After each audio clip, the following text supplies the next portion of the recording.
बिल्कुल बात नहीं कीजिए, पहले ही बोल रहा हूँ बातें मत करो, है ना। चलिए और हेडिंग डाल लीजिए। हमने भी कल प्रोजेक्टाइल मोशन कंप्लीट किए थे, है ना। और आज हम बात करेंगे सर्कुलर मोशन के ऊपर। आप लोग को याद होगा भैया, हो सकता है कि अगर सुन लीजिए एक दिन ध्यान से भैया, अगर हो सकता है कि कल आपका क्लास पूरा का पूरा ओपन रहेगा, हर एक क्लास हो सकता है ना। अभी 10 या 15 आज एक क्लास के बाद आपको पता चल जाएगा। कल का क्लास शायद आपका पूरा ओपन है और मंडे को बंद है, सोमवार को बंद रहेगा, है ना। तो सोमवार को जो बंद रहेगा तो आपका टेस्ट जो सोमवार को हम बोले हुए थे वो मंगलवार को चले जाएगा। ठीक है, इतना आप याद रखिएगा कि अगर 99% चांस है कि कल क्लास होगा पूरा, आपका फिजिक्स भी होगा, मैथ्स भी होगा, बायो भी होगा, केमिस्ट्री भी होगा, है ना। और कल संडे है तो कल का क्लास मंडे के कारण कुछ कारण वजह से भैया सोमवार के दिन हम भी एबसेंट है, तो दिन क्लास में। और अगर हम एबसेंट हो गए दो क्लासेस में नीचे 3 क्लास, तो पूरा क्लास खाली में रहता है। इसीलिए कल ही हम उस क्लास को ले लेंगे और सारे टीचर मिलकर आपका क्लास ले लिया जाएगा, है ना। आपको छुट्टी जो है संडे के बजाय मंडे को हो जाएगा, ठीक है, कोई दिक्कत नहीं ना। हाँ, मंडे को जो टेस्ट के बारे में जो मैंने आपको बताया था, मोशन इन स्ट्रेट लाइन का टेस्ट है। आप प्लीज भैया क्वेश्चंस देखिए, क्वेश्चंस बैंक निकालिए यूट्यूब से, जहां से भी निकाल रहा हूँ आप निकालिए, पढ़िए। बेसिक क्वेश्चंस मैंने डाला हूँ 30 क्वेश्चन है, और खासकर कोशिश कीजिएगा नोट्स आपका जितना क्लियर रहेगा, उसका कंसेप्ट जितना क्लियर रहेगा, आप उतने अच्छे से कर सकते हैं। कोई ज्यादा लेंदी प्रॉब्लम नहीं है उसमें, बहुत नॉर्मल सा क्वेश्चन है और आसान क्वेश्चन है। सिर्फ टॉपिक वाइज क्वेश्चन है, आपको टॉपिक के हिसाब से पढ़ना है। लेकिन हाँ, मेरे जितने भी ऑब्जेक्टिव क्वेश्चन होते हैं तो आपको थोड़ा सा ये लगाना पड़ेगा, और कुछ ये बोलेंगे कि आपको डायरेक्ट मिल जाएगा, ऐसा नहीं। ये क्वेश्चन दिखता है डायरेक्ट, आंसर आपको थोड़ा सा दिख रहा है, ठीक है। सही है, तो आप थोड़ा सा पूरे concept motion in straight line का आपका जो चैप्टर है उसको अच्छे से पढ़िए, ठीक है। कोई दिक्कत भैया, किसी को कोई प्रॉब्लम आता है तो भैया आप सबके पास ये जो मैसेज आता है आप वहां से भी क्वेश्चन डाउट या कुछ भी है, या नवीन सर है आप उनसे भी क्लियर करवा सकते हैं, तो मेरे से डाउट क्लियर करेंगे, कोई दिक्कत नहीं। लेकिन पढ़ाई जितना पढ़ेंगे, जितना उस नोट्स को आप अच्छे से पढ़ेंगे, बुक्स पढ़ेंगे, आपका कंसेप्ट उतना अच्छे से क्लियर हो सकता है कि अगर भैया बहुत सारे पास बुक्स के अलावा और कुछ होगा और कोई मटेरियल होगा, आप वहां से पढ़ेंगे, उसका एक कंसेप्ट मिलेगा। हाँ, लेकिन वो वाला नोट्स मत पढ़ना जो आपको कंफ्यूज करे, सिंपल सी बात है ना भैया, क्योंकि सबका बोलने का मतलब अलग अलग है। लेकिन एक चीज बताओ, मैं अभी आपको एक चीज बताता हूँ, सिंपल सा एग्जांपल। भैया ये सर्कल है, सबको पता है ये सर्कल है ना। अब इसको मैं कुछ अलग ढंग से बोलूंगा, ये कुछ अलग ढंग से, लेकिन क्या बोल क्या रही है, सर्कल ही है ना। तो इसके जो वर्ड जो होता है उसमें कंफ्यूज हो जाता है, लेकिन बोलता सब एक ही चीज है ना। इसीलिए वैसे वर्ड पे मत जाइए। आपके स्टार्टिंग में इंग्लिश में वर्डिंग से आप जैसे देखते हैं बाप रे भारी भरकम वर्ड उठवे नहीं बोले, वहीं से आप बंद कर देते। वैसा वर्ड पे, वैसा डेफिनेशन पे, वैसे चीज मत जाइएगा, जहाँ से आपको सबसे बेस्ट है आप बनिए, ठीक है, कोई दिक्कत नहीं ना। जिसको अगर नोट्स चाहिए, ये पूरा का पूरा पीडीएफ कृष्णा जी से मिलिए, आपको पीडीएफ आपके नंबर पे जरूर आ जाएगा। वो कृष्णा जी के पास पूरे चैप्टर का, पहले चैप्टर, दूसरे, तीसरे, 4-5 चैप्टर तक का पीडीएफ दीजिए। तो आपका अभी जैसे 3rd चैप्टर चल रहा है तो आपको 3rd चैप्टर तक मिल सकता है, लेकिन 4 और 5 नहीं मिलेगा। तो आप 2nd चैप्टर है मोशन इन स्ट्रेट लाइन, उसको मैसेज कीजिए कि सर मुझे मोशन इन स्ट्रेट लाइन का पीडीएफ चाहिए नोट्स का, वो आपको जरूर, ठीक है। मेरा भी पढ़ाया हुआ है, मेरा भी किया हुआ नोट्स है, तो आपको जरूर दे, ठीक है। चलिए आज हम बात करेंगे भैया, क्वेश्चन है आपका, मतलब लास्ट टॉपिक है इस चैप्टर का, है ना। इस चैप्टर में हमने याद होगा वेक्टर के बारे में देखे थे, स्केलर क्या होता है उसके बारे में देखे थे, वेक्टर स्केलर। देन आपने लॉ देखे थे भैया वेक्टर का, जहां पर हमने 2 तरीके से लॉ पढ़े हैं। कौन कौन सा तरीका है, ट्रायंगल लॉ है और पैरेललोग्राम, ठीक है। अब ट्रायंगल लॉ से हम 2 वेक्टर को ऐड कैसे करते हैं या सब्ट्रैक्ट कैसे करते हैं, ये दोनों चीज मैंने आपको बताया। या फिर पैरेललोग्राम लॉ से आप वेक्टर को कैसे ऐड करेंगे या सब्ट्रैक्ट करेंगे, ठीक है। देन भैया अगर आपने दो वेक्टर का एडिशन या सब्ट्रैक्शन कर रहे हैं तो उसका कुछ ना कुछ तो मैग्नीट्यूड होगा, है ना। तो मैग्नीट्यूड के लिए मैंने आपको एक डेरिवेशन करवा के दिया, और उसी के साथ साथ अगर मैग्नीट्यूड है उसको ये, अगर वेक्टर है तो उसके पास मैग्नीट्यूड और एज वेल एज डायरेक्शन भी होना चाहिए साथ में, तो आपको डायरेक्शन भी निकाल के दिया गया था, है ना। वो करने के बाद कुछ न्यूमेरिकल्स देखे थे, फिर मैंने आपको दो वेक्टर का डॉट प्रोडक्ट को ही हम क्या बोलते हैं, स्केलर प्रोडक्ट, वो करवाए थे, उसका पूरा बेसिक, और देन उसी के बेसिस पे क्वेश्चन करवाए। फिर अगर बात करें तो दो वेक्टर का क्रॉस प्रोडक्ट में भी जो भी डॉट प्रोडक्ट के साथ आता है कंपेयर वगैरह करना, वो सारी चीज मैंने आपको करवा दिया था और उसका कुछ क्वेश्चन करवाया। फिर ये चीज कंप्लीट होने के बाद हम गए थे भैया मोशन इन प्लेन पे, आपको डिस्प्लेसमेंट के बारे में बात की थी, प्लेन के जो वेलोसिटी है वो कैसे वेक्टर के फॉर्म में लिखें उसके बारे में बात की थी, फिर एक्सेलरेशन क्या होगा उसको कैसे वेक्टर के फॉर्म में लिखेंगे उसके बारे में बात की थी। और ये सब चीज कंप्लीट करने के बाद इस चैप्टर के सेकेंड पड़ाव पर हम चले थे, जिसका नाम है प्रोजेक्टाइल मोशन। और प्रोजेक्टाइल मोशन में भैया मैंने आपको 3 से 3.5 क्लास दिए, 4 नहीं बोल सकते, 3 से 3.5 क्लास, या एग्जैक्टली देखा जाए तो 3 क्लास। प्रोजेक्टाइल मोशन होता क्या है, कैसे इसको अजम्पशन या क्या क्या कंडीशन उसमें हम मान सकते हैं उसके बारे में बताया था। फिर प्रोजेक्टाइल मोशन का जितने भी टर्म्स है, रेंज कैसे निकालते हैं, हाइट मैक्सिमम कैसे निकालते हैं, असेंडिंग और डिसेंडिंग वाले टाइम ऑफ फ्लाइट कैसे निकालते हैं, वो सारे चीज मैंने आपको बताया था।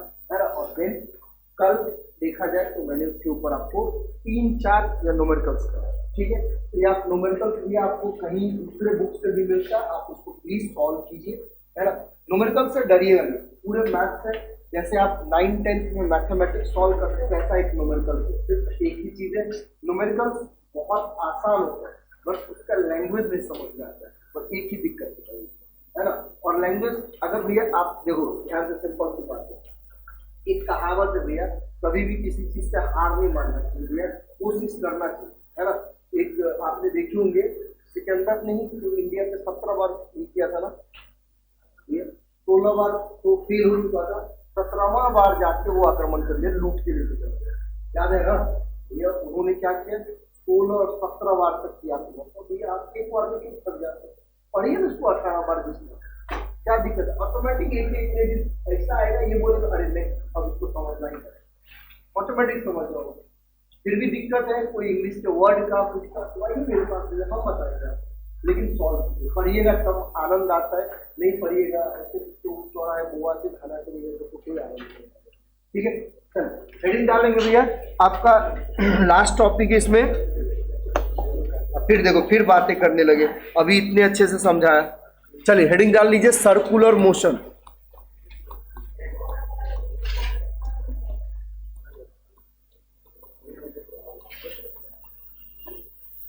हेडिंग डाल लीजिएगा सर्कुलर मोशन। देखिए सिंपल सी बात है, एक चीज मैं आपको इसमें समझाने की कोशिश करता हूं, सुन लो भाई। अगर कोई स्ट्रेट लाइन में जा रहे हैं तो हमने स्ट्रेट लाइन मोशन के बारे में पढ़ी थी, याद है ना। अब सर्कुलर मोशन का मतलब क्या है कि भैया कोई भी पार्टिकल्स क्या हुआ, कर्व शेप में ट्रैवल्स कर रहा है, सिंपल है ना। जैसे भैया आप एक चीज बताओ, आपके साइकिल का चक्का क्या एक सर्कुलर मोशन है? नहीं हम नहीं बोल सकते इसको सर्कुलर मोशन भैया, वो 2 टाइप का मोशन है। हाँ अगर मैं आपकी पीरियल को पकड़ के उठा दी तब उसको नचा रहे हैं, तब हम बोल सकते हैं सर्कुलर मोशन, वो भी कैसा, प्योर रोटेशनल होगा। हाँ ये नहीं, ये मोशन के हिसाब से बात करेंगे तो वो अपने एक्सिस पे भी रोटेट करता है और आगे भी बढ़ता है, स्ट्रेट लाइन में भी। कब भी है, जब आपके चक्का जो है रोड के क्या रहेगा, कॉन्टैक्ट में रहेगा। लेकिन आप चक्का को रोड से आप ऊपर उठा के न चाहिए तो वहीं पे बार बार रोटेट करें, सिंपल सी बात है। अच्छा फैन क्या सर्कुलर मोशन है ना, उसमें तो सिर्फ एक ही मोशन है भैया। आप मान लो एक धागा है, स्ट्रिंग है, एक एंड पे एक छोर पे आप पत्थर बांध के उसको नचा रहे हैं इसी तरह, है ना। क्या ये सर्कुलर मोशन है? बिल्कुल है ना। ये सारी चीज सर्कुलर मोशन है। जैसे एग्जांपल मान लो आप घर जा रहे हैं और भैया कहीं पे ऐसे आरा तेरा रोड मिल गया और आप साइकिल को ऐसे लेके गए, क्या ये सर्कुलर मोशन है? बिल्कुल है ना। कर्व शेप है ना, तो सिंपल सी बात है, इसी सर्कुलर मोशन के बारे में पढ़ने वाले, ठीक है। क्या क्या कंडीशन है, क्या क्या टर्म्स आएगा, वो हर एक चीज देखेंगे। अब ध्यान से सुनो। चलो हेडिंग डाल दिए होंगे भैया। सर्कुलर मोशन लिखेंगे। When a particles move, when a particle moves in a plane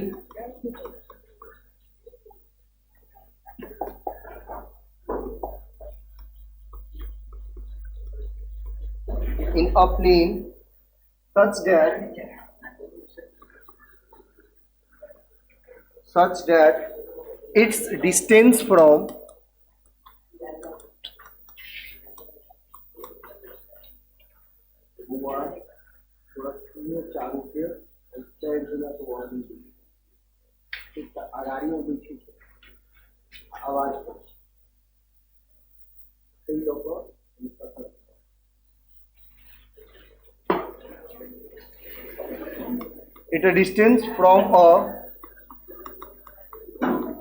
at a distance from a fixed point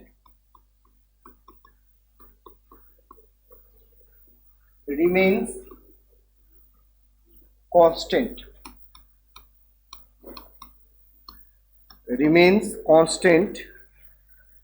then its motion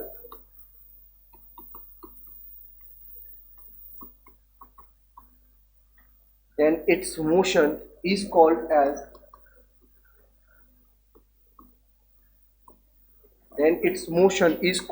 circular motion.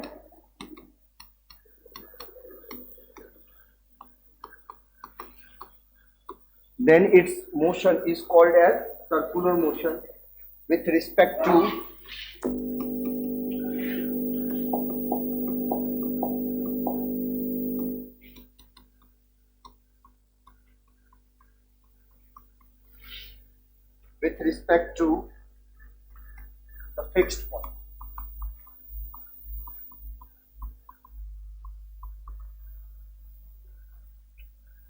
the fixed point.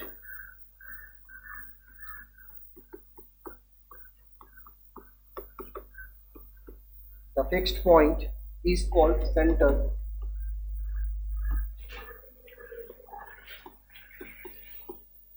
The fixed point is called center, and the distance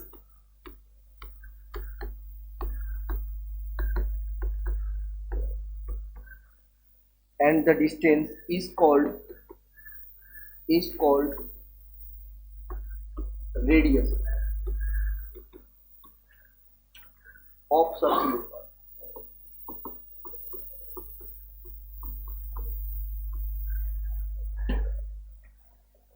You know,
चलिए देखो,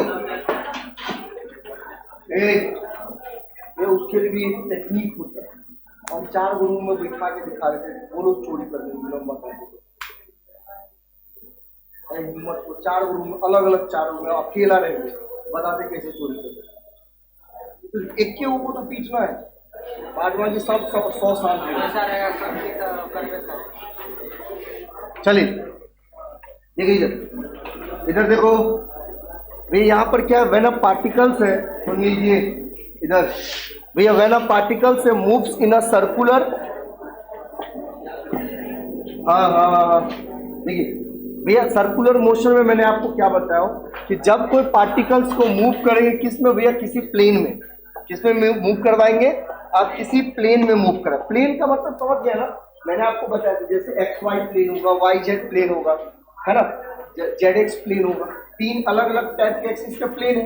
जैसे भैया अगर मान लो ये white मतलब board है, smart board है, तो ये एक प्लेन है ना। तो ये हर जब किसी भी पार्टिकल्स को आप कोई प्लेन में आप क्या कर रहे हैं, रोटेट करवा रहे हैं, मूव्स कर रहे हैं, है ना, मूव्स करवाएंगे भैया, it's from a distance from a fixed point.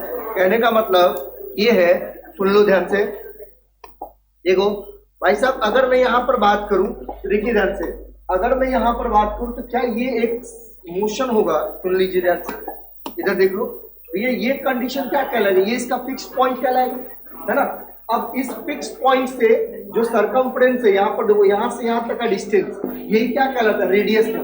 मान लो यहाँ पर आपने क्या किए भैया, ये आपने होल्ड करके रखे। जैसे मान लेते हैं एग्जांपल में कि भैया एक रस्सी है ना, जिसके एक एंड पर मैंने यहाँ पर एक स्टोन मतलब पत्थर को बांध के रखा हो, क्या रखा हो भैया, एक पत्थर को बांध के रखा हो, और यहाँ से पकड़ के हम इसको हिला रहे, है ना, उसका मोशन होगा।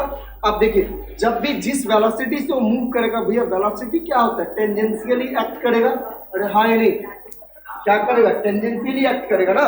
ये इसके साथ क्या होगा, परपेंडिकुलर ड्रॉ करेगा, नहीं करेगा, है ना, टेंजेंसी। अब हर एक पॉइंट पे, वैसे अगर देखा जाए तो इस मोशन पे यहाँ पर कितने डायरेक्शन होंगे भैया, इनफाइनाइट कंडीशन में डायरेक्शन। अब हर एक पॉइंट पे क्या कर सकता है, वो अपने वेलोसिटी का डायरेक्शन चेंज कर सकता है। जैसे एग्जांपल के रूप में भैया, मान लो अभी यहाँ पर है, अगर मैं इसको यहाँ पर दूं तो इसका वेलोसिटी का डायरेक्शन इसके परपेंडिकुलर होगा, है ना, ये क्या होगा, v। अगर मान लो यहाँ पर है तब इसकी वेलोसिटी का डायरेक्शन इसके परपेंडिकुलर, अगर यहाँ पर है तो इसके वेलोसिटी का डायरेक्शन ये होगा, अगर यहाँ पर है तो इसका वेलोसिटी का डायरेक्शन ये होगा। समझ में आ रहा है ना भैया, हर एक पॉइंट पे वो अपनी डायरेक्शन जो है, आप ऐसा भी बोल सकते हैं कि भैया कभी कभी जैसे आपका फैन चल रहा है, क्या फैन कम ज्यादा कम ज्यादा ऐसे स्पीड में चल रहा है क्या, नहीं ना। आप जो स्पीड में एक बार सेट कर दिए उस स्पीड में वो चले, मतलब वेलोसिटी क्या होगा, सेम होगा। इसको क्या मैं यूनिफॉर्म वेलोसिटी बोल सकता हूँ, ये सिंपल सी बात है, जहाँ पर वेलोसिटी का कोई चेंजेस नहीं होगा वो क्या होगा, यूनिफॉर्म होगा। और लेकिन क्या उस वेलोसिटी का हर एक पॉइंट पे डायरेक्शन का चेंज हो सकता है कि नहीं होगा, सिंपल सा कंसेप्ट है। देखो ध्यान से, अब इसी टाइप्स के मोशन को भैया कांस्टेंट, देन इस मोशन इज कॉल्ड क्या होगा, सर्कुलर मोशन। तो इसी को हम क्या बोलते हैं सर, किसके रिस्पेक्ट में हम रोटेट कर रहे हैं, तो भैया ये जो है आपका फिक्स्ड पॉइंट, क्या है ये, फिक्स्ड पॉइंट है। और मतलब इसको हम क्या बोलते हैं, सेंटर बोलते हैं। ये जो फिक्स्ड पॉइंट है जिसको हम क्या बोलते हैं, सेंटर बोलते हैं। और इसी के अकॉर्डिंग हम क्या करते हैं, रोटेट करते हैं, है ना। और ध्यान से देखना, यहाँ पर लिखा हुआ है कि फिक्स्ड पॉइंट जो है कॉल्ड सेंटर है, and the distance is called the radius of circular path. किसके किसके बीच का डिस्टेंस, तो भैया इस मान लो यहाँ पर फिक्स्ड पॉइंट और इससे बीच के जो भी आपने ऑब्जेक्ट को रस्सी में बांध के रखे हैं, तो रस्सी का जो लेंथ जो होगा वही आपको क्या कहलाएगा, रेडियस कहलाएगा। क्या कहलाएगा, रेडियस कहलाएगा उस सर्कुलर पाथ का। समझ में, ये है भैया एक नॉर्मल सा सर्कुलर आपका कौन सा सर्कुलर, है ना। अब इसमें थोड़ा सा हम एक अलग अलग कंडीशन पे बात करते हैं और समझते हैं। ये हो गया होगा लिख के, अरे ये हो गया है ना। अब सुन भाई साहब, आपने देखे होंगे और बहुत कम ने देखा होगा, हमको नहीं लगता है कि कोई भी ऐसा होगा जो बचा होगा जो मौत का कुआं नहीं देखा होगा। भैया मौत का कुआं क्या होता है? इस शेप का ऐसा रहता है, अरे ऐसा ही रहता है ना, है ठीक है। अरे गिलास को देखो सुन, अब क्या होता है देखिए, अब होता क्या है कि जब भी कोई बाइक या कोई भी चीज क्या होता है, रोटेट करता है भैया इसी इसमें ना, ऐसे ही रोटेट करता है। ये ऊपर जाएगा, ये ऊपर जाएगा, ये ऊपर जाएगा, और यहीं पे आप रोटेट करना स्टार्ट करो। हाँ या नहीं? ऐसा तो नहीं कि नीचे वैसे ऐसे रोटेट करते हैं, तब तो मौत का कुआं है। ये तो हम भी करके दिखा रहे हैं कि सिंपल सी बात है भैया। ये यहां से चढ़ेगा है ना, ये ऊपर। अब आपको पता है कि जब भी कोई भी पार्टिकल्स, चाहे वहां पर हम बाइक लेके जाते हैं मौत के कुआं की तरफ, या अगर मैंने अभी जैसे एग्जांपल से बताया स्टोन का, आप स्टोन की बात भी कर सकते हैं, है ना। जब भी कोई पार्टिकल्स भैया किसी सर्कुलर मोशन पे रोटेट करता है तो उस पर लगने वाला दो फोर्स है ना। अगर भाई इसमें कोई बोलता है कि इंक्लाइंड है तो फ्रिक्शन फोर्स ज्यादा होने के कारण वो निकल नहीं पाता। ये फ्रिक्शन फोर्स का कोई ऐसे तो रीजन है फ्रिक्शन फोर्स के कारण, लेकिन इसका सबसे मेन चीज, अगर भैया वहां पर इसका वो फोर्स का थोड़ा सा भी बैलेंस बिगड़ गया ना, तो मौत का कुआं सीधा मौत के ऊपर नहीं हो जाएगा। जो मौत का कुआं से ड्राइवर जी चलाता है ना, तो सीधा मौत क्यों नहीं हो, सिंपल सा करता है। भैया जब भी आप किसी पार्टिकल्स को देखो ध्यान से, मान लो ये फिक्स पॉइंट है और यहाँ पर कोई एक पार्टिकल्स है जिसको हमें क्या करना है, रोटेट करना है। ये ऐसे रोटेट होगा है ना, तो भैया इसके ऊपर दो फोर्स है। एक फोर्स लगता है सेंटर के अबाउट, जिसको हम बोलते हैं सेंट्रीपिटल फोर्स। क्या बोलेंगे? जो सेंटर के अबाउट, सेंटर क्या है? ये सेंटर है, अरे हाँ ही नहीं, तो भैया जब आप इसको फेंकते हो तो ये एक फोर्स लगता है जो उसको हम बोलते हैं सेंट्रीपिटल फोर्स। क्या बोलते हैं? सेंट्रीपिटल। और एक लगता है भैया जिस डायरेक्शन में आपने वेलोसिटी है सेम उसी डायरेक्शन, और वो हमेशा उस पार्टिकल से या सेंट्रीपिटल से क्या होगा, परपेंडिकुलर पैक होता है। इसीलिए हम इसको टेंजेंशियल फोर्स भी बोलते हैं। ये क्या है आपका भैया? एफटी, मतलब क्या है? Tangential force. जब भी आप किसी भी ऑब्जेक्ट को सर्कुलर मोशन में रोटेट करवाओगे तो ये उस पे ये दो फोर्स लगेगा। क्लियर भैया? मौत का कुआं जो है मेन जो है, ये तो ठीक है, बैलेंस जो करता है उस सेंट्रीपिटल फोर्स को इसके साथ, तो अपना सेल्फ वेट के साथ, और कोई चीज नहीं।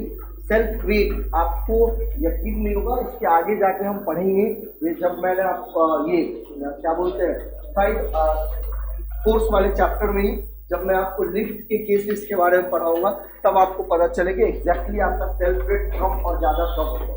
भैया अगर मान लो कोई बोलता है कि मेरा वेट 40 किलो है, उसका वेट हम 2 मिनट के अंदर 40 से 50 भी कर देंगे, और 40 से भैया 20 भी पड़ा कोई। इसका मतलब क्या है, ध्यान से समझिएगा क्या क्या कंडीशन है भैया। यहाँ पर जो होता है ये सेल्फ वेट एक फोर्स होता है जिसको या तो अपरेंट वेट बोलेंगे, नॉर्मल फोर्स बोलेंगे, या सेल्फ वेट के कंपैरिजन वो क्या होता है, बैलेंस। आप देखेंगे कभी भी मौत का कुआं भैया इंक्लिनेशन पे ही होता है, मतलब हॉरिजॉन्टल के साथ कुछ ना कुछ एंगल बनाएगा, बनाता ही नहीं बनाता है।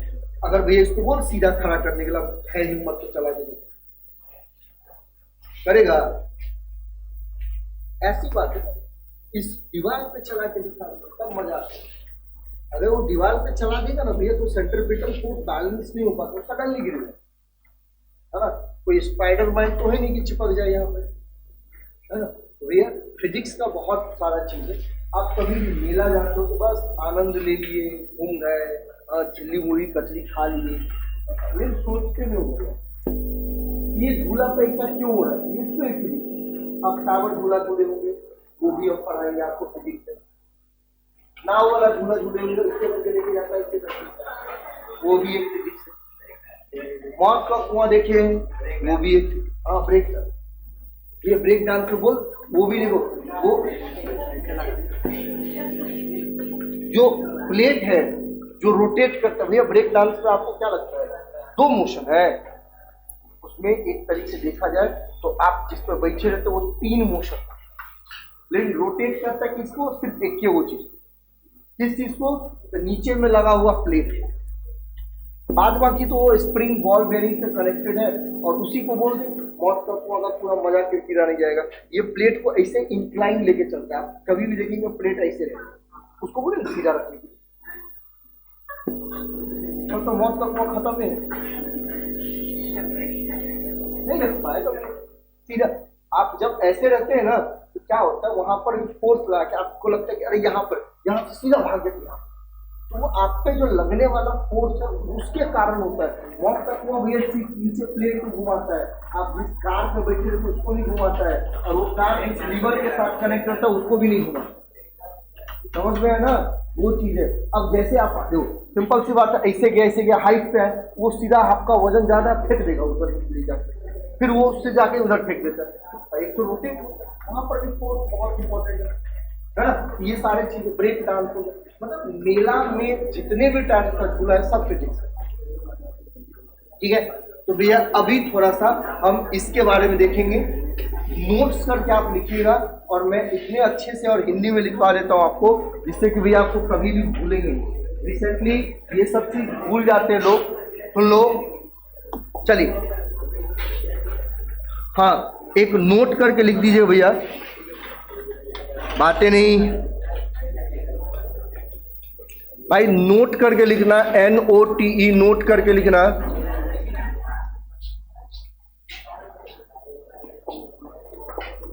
हाँ आप नोट करके लिखेंगे कि सर्कुलर मोशन के लिए, ऐसा लिखिए, सर्कुलर मोशन के लिए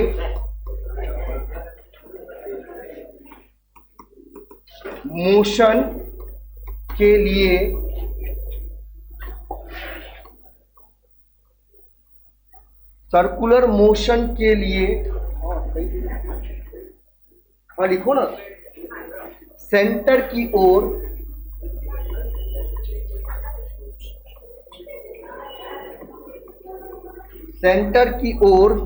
एक फोर्स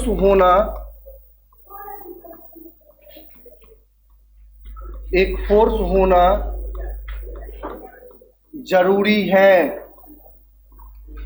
अगर भैया वो सर्कुलर मोशन हो रहा है तो उसके सेंटर की ओर एक फोर्स का होना क्या है, कंपलसरी है, जरूरी है ना। और उसी फोर्स को हम क्या बोलते हैं, है ना, कॉमा देके लिखेंगे, उसी, या ऐसा लिखो, जिसे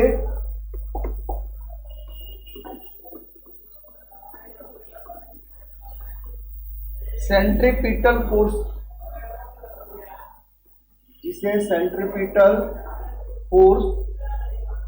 कहते हैं। ये कौन सा फोर्स बोलते हैं, सेंट्रीपिटल। ये अगर वो सर्कुलर मोशन में रोटेट करेगा तो उसके तरफ, मतलब सेंटर के तरफ एक फोर्स का होना 100% जरूरी है, नहीं होगा तो सर्कुलर मोशन पॉसिबल ही नहीं है ना। ये चीज आप याद रखेंगे, और उसी फोर्स को हम क्या बोलते हैं भैया, सेंट्रीपिटल फोर्स। आज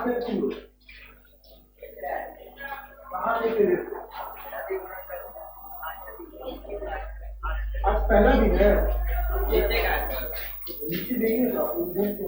चलिए इसके बाद भैया लिखना, पैराग्राफ चेंज करके उसी में अलग अलग कंडीशन में अलग अलग condition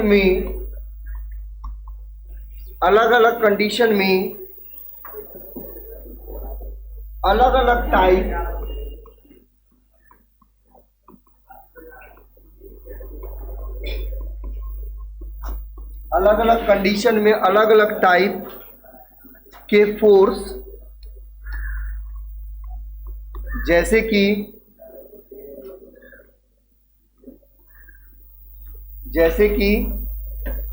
electric force,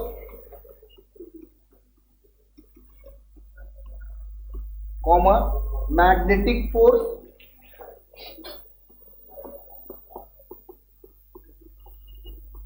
comma friction force,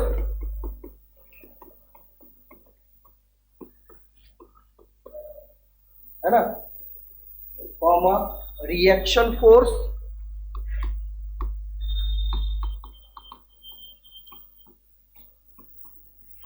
comma tension force,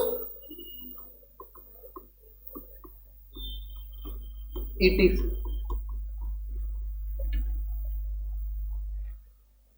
इसे प्रोवाइड कर सकते हैं, इसे प्रोवाइड कर सकते हैं। चलिए,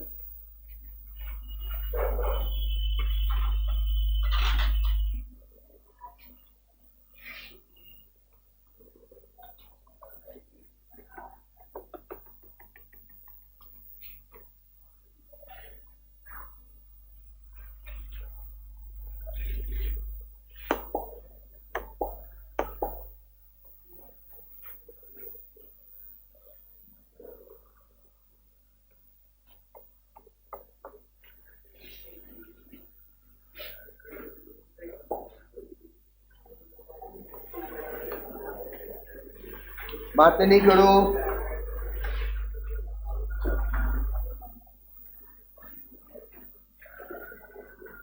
सुनिएगा, ठीक है भैया। इसलिए देखो, हिंदी में लिखवाने का रीजन यही है कि आपको ये कंसेप्ट याद रहे, और कुछ नहीं है भैया। सिंपल सी बात है, एक चीज आपको कोई कंडीशन में या कहीं पे लिखाने रहता है, तो आपको मैंने ये लिखवा दिया हूँ कि भैया अगर सर्कुलर मोशन है, ठीक है, सर्कुलर मोशन के लिए सेंटर की ओर एक फोर्स का होना क्या है, कंपलसरी है, जरूरी है।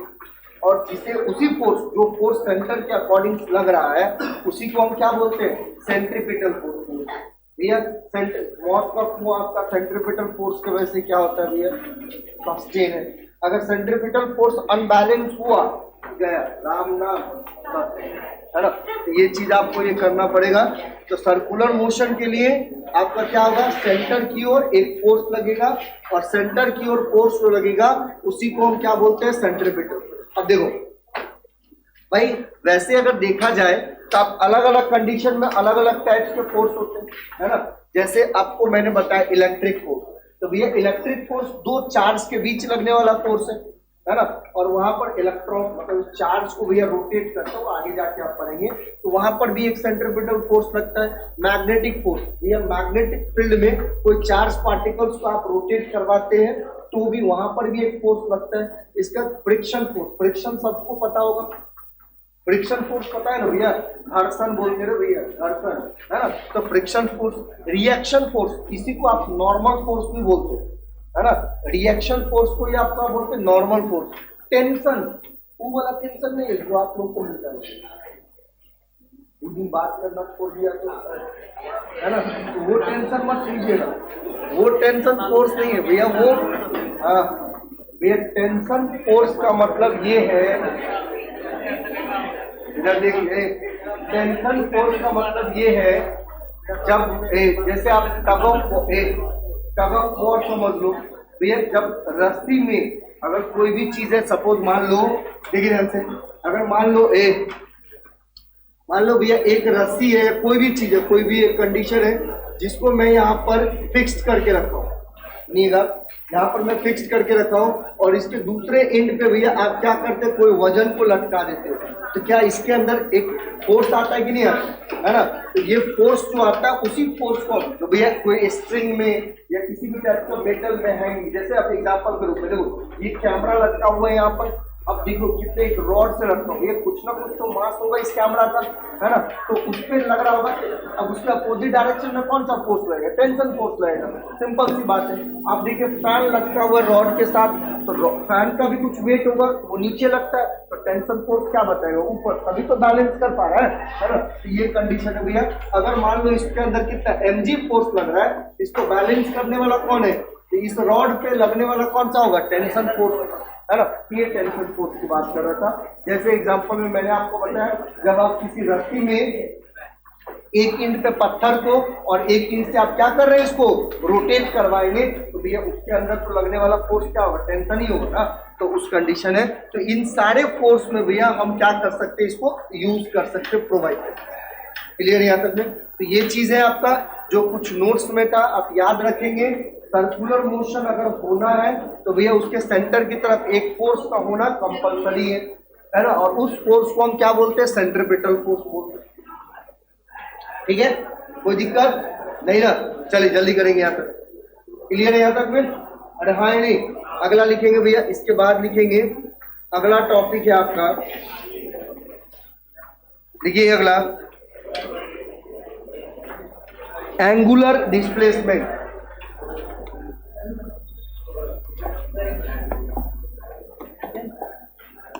हाँ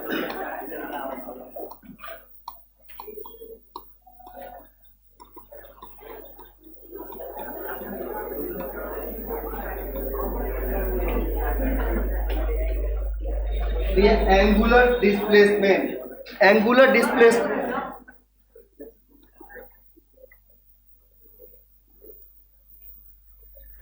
एंगुलर डिस्प्लेसमेंट का मतलब क्या होगा, ये देख लो, ध्यान से सुन लो। पहले इस चीज को पहले समझते हैं, इसके बाद आगे बढ़ते हैं। ये देखो भाई, सुन,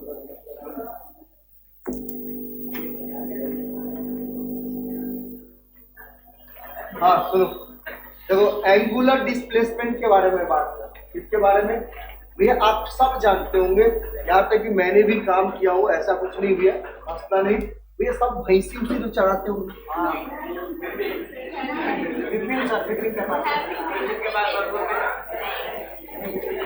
बकरियों ना है इसके पास। अरे आपने भैया कभी ऐसा तो देखे होंगे कि भैया ऐसा तो आप जरूर देखे होंगे।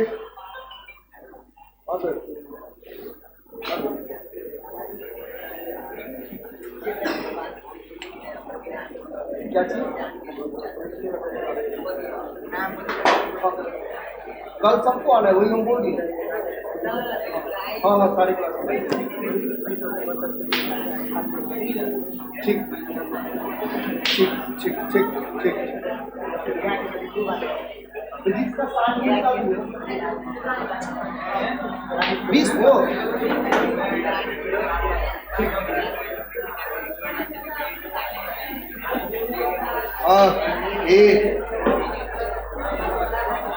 ओ भाई भैया, चलिए बढ़िया आदमी आप लोग, राजा महाराजा भैया। आप भैंसी नहीं चढ़ा, कभी भैंसी को चढ़ते हुए तो देखे होंगे, अब ऐसा भी नहीं देखे होंगे।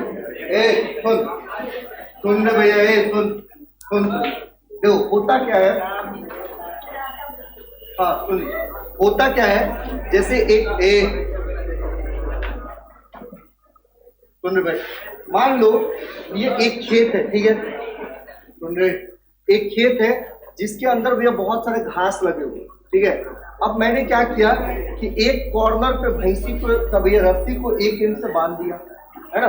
हो सकता है यहाँ पर जो भैंसी का जो रस्सी है, मतलब भैंस जो है भैया यहाँ पर बांधा हुआ है ना, और एक रस्सी उसके थुथला में बांधा रहता है, अरे मतलब थुथला में, गर्दन में बांधा रहता है ना। हंसते बहुत है, सुनो तो पहले लॉजिक है,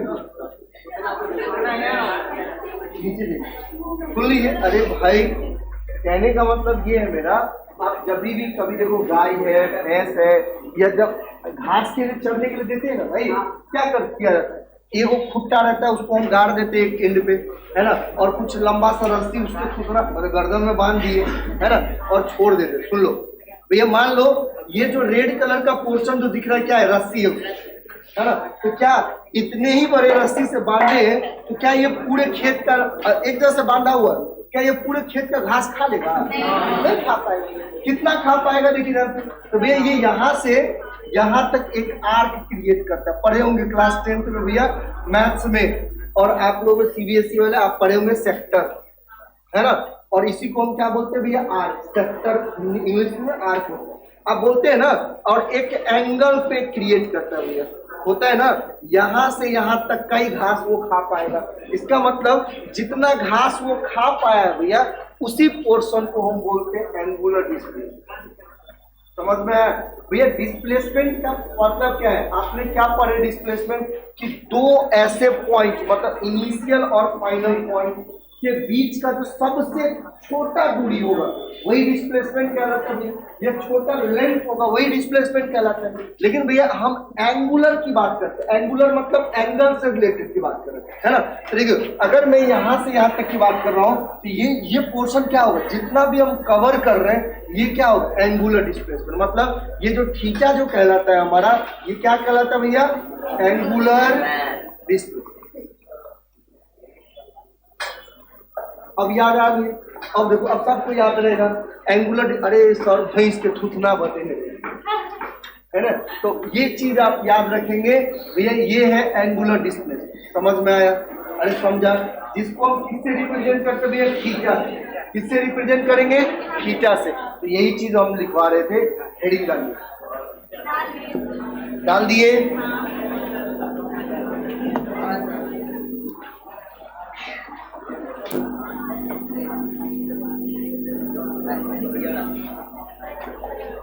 चलिए चलो लिखो, ए भाई लिखो जल्दी। ये लिखना है angle trace by angle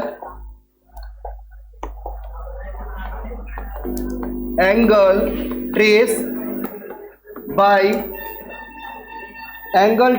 by CED लिखो, traced by position vector,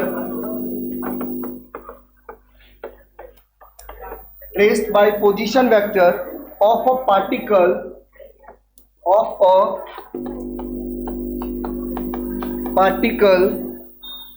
moving with respect to some fixed point.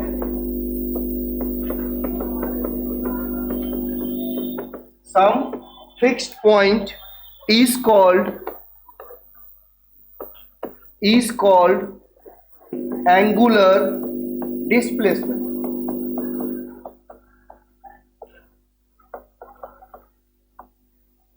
भैया जो आप एगो रस्सी तो एक छोर गर्दन में बंधा रहता है और दूसरा छोर क्या होता है, आप खुट्टा में ठोकते हैं ना, तो उसी को हम फिक्स्ड पॉइंट बोले। जो आपका खुट्टा रहेगा वहीं से वो रोटेट करेगा ना भैया, समझ में आया ना? ये चीजें आपका तो एंगल ट्रेस, जितना एंगल ट्रेस किया जा रहा है, देख लो ध्यान से।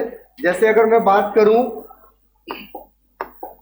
देखिए भैया सुन लो इधर ध्यान से, आप अच्छे से सुनिएगा। आप जितना एंगल ट्रेस करेंगे, देखो ये कंडीशन है, ये आपका क्या होगा भैया, फिक्स्ड पॉइंट होगा, है ना? अब एक देखो, एक यहां से यहां तक के लिए बंधा हुआ है और एक यहां से यहां तक, मतलब उन्होंने कितना एंगल ट्रेस किया, तो भैया थीटा एंगल। तो यही थीटा आपका क्या कहलाएगा, एंगुलर डिस्प्लेसमेंट। जल्दी करो, क्या होगा भैया, एंगुलर डिस्प्लेसमेंट। आप इसको O मान के फिक्स्ड पॉइंट बोल सकते हो।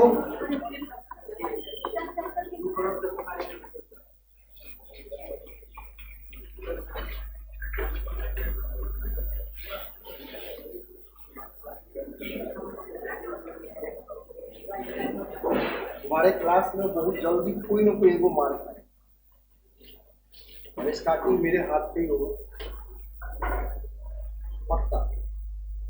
देख रहे हैं 2-3 दिन से देख रहे हैं। चलिए इसके नीचे लिखेंगे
जल्दी करेंगे इसको।